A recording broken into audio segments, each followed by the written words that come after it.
ഇന്ന് ഞാൻ കാനഡയ്ക്ക് വന്നിട്ട് 6 മാസമായി. ഞാൻ വീട്ടിലില്ലാത്ത ആദ്യത്തെ ഓണം. ഞാനില്ലാത്തതുകൊണ്ട് അവന്മാർക്ക് ഓണം ഒരു ഉഷാറും ഉണ്ടാവില്ല.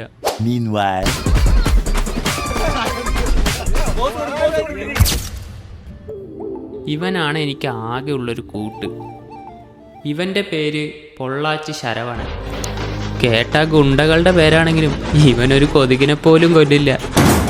അതുകൊണ്ട് എല്ലാ ദേഷ്യവും ഇവൻ്റെ മേലെ ഞാൻ തീർക്കും.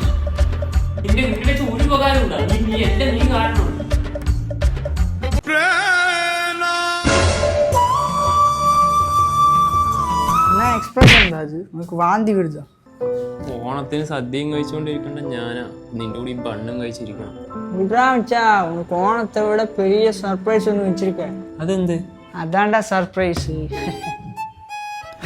பார்க்கத்தானே போகிறேன் என்னோட சர்ப்ரைஸ். மச்சான் சர்ப்ரைஸ். ഇതെന്ത് സാധനം? உனக்கு பிடிச்ச பிரியாணி, அதுவும் பீஃப் பிரியாணி. ബിരിയാണിയാ? ജ്യൂസ്? இவனுக்கெல்லாம் சர்ப்ரைஸ் கொடுத்தா பாரு, என்ன சொல்லணும்? ഓണത്തിന് ബിരിയാണി അല്ലടാ, സദ്യയാടാ.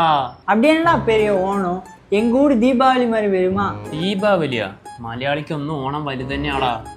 എനിക്ക് ഓണം എന്താണെന്ന് ഞാൻ കാണിച്ചു തരാം. എനിക്ക് എൻ്റെ പിള്ളേരുണ്ടോ, എനിക്ക് കാണിച്ചു തരാ.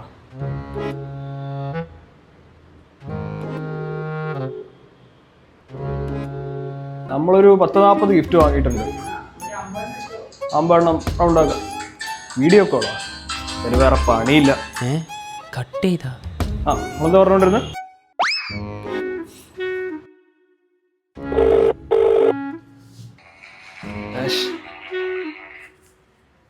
പറയടാ. ഒന്നുമില്ലടാ, ഞാൻ ചുമ്മാ വിളിച്ചതാ. നീ തിരക്കിലാണ്? നാളെ തിരുവോണമൊക്കെ അല്ലേ, അപ്പൊ അതിന്റെയൊക്കെ ഓരോ തിരക്കില്. ഓണപ്പരിപാടിയൊക്കെ ഏത് വരെത്തി?